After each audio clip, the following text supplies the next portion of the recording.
पत्रिका से सबसे ज्यादा पूछा जाता है। प्रश्न साफ तौर पर यह है कि चाइल्ड कस्टडी को लेके क्या हायरार्की है। मींस माँ बाप तो नेशनल गार्जियन हो गए, इसके बाद लड़के के माता पिता, फिर या लड़की के माता पिता या उनके भाई, ये जो हायरार्की है पूरी, इसको कानून ने क्या डिफाइन किया है, नंबर वन मेरा क्वेश्चन होगा। दूसरा, एक उदाहरण के तौर पर ले लेते हैं, बच्चा माँ के पास था और पिता अयोग्य है उस बच्चे को पालने के लिए। अब लड़की, वो जो माँ थी, वो किसी तरह किसी एक्सीडेंट में या बीमारी से खत्म हो गई। अब उस बच्चे का वेलफेयर नाना नानी देख रहे हैं, लेकिन अब पिता कहता है कि मैं तो नेचुरल गार्जियन हूं, तो मेरा हक पहले होता है। इस तरह के मामलों में चाइल्ड कस्टडी कैसे डिसाइड की जाती है?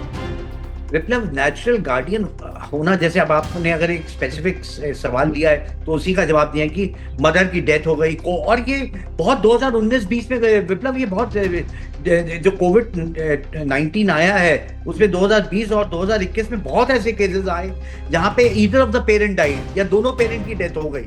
तो क्या कस्टडी किसके पास जाए, कि बच्चे के नाना नानी के पास जाए, दादा दादी के पास जाए, या कोर्ट में ये चीजें बहुत उठ करके आई। माना स्वाभाविक कि एक नेचुरल गार्डियन की प्रथम अगर आप ये देखा जाए कि उनकी राइट है कि बच्चे की कस्टडी और गार्डियनशिप के लिए, लेकिन कोर्ट उनसे भी आगे जा चुका है। जहाँ पे कोविड के टाइम के दौरान डेथ हुई और किसी कारणवश अगर डेथ हुई बीमार से, तो अगर फादर नहीं केपेबल थे तो दादा दादी या नाना नानी के पास जो कस्टडी थी उसको बरकरार रखा कोर्ट ने, क्योंकि वेलफेयर ऑफ द चाइल्ड सबसे इंपॉर्टेंट चीज है। कि फादर अगर उतने इकोनॉमिकल नहीं है या मेंटली उतने स्टेबल नहीं है या वो उस शहर में रहने और कस्टडी बच्चे के पास, उन्होंने कहा ऐसा नहीं कर सकते कि 15 दिन बच्चे की कस्टडी नाना नानी के पास रहेगी, और ऐसा कर दिया केरला हाईकोर्ट ने, और 15 दिन फादर के पास रहेगी। उन्होंने कहा कि बच्चा का ही पूरा का पूरा ये तो विरोधाभास हो जाएगा कि वो किस तरह से अपने इमोशंस को क्या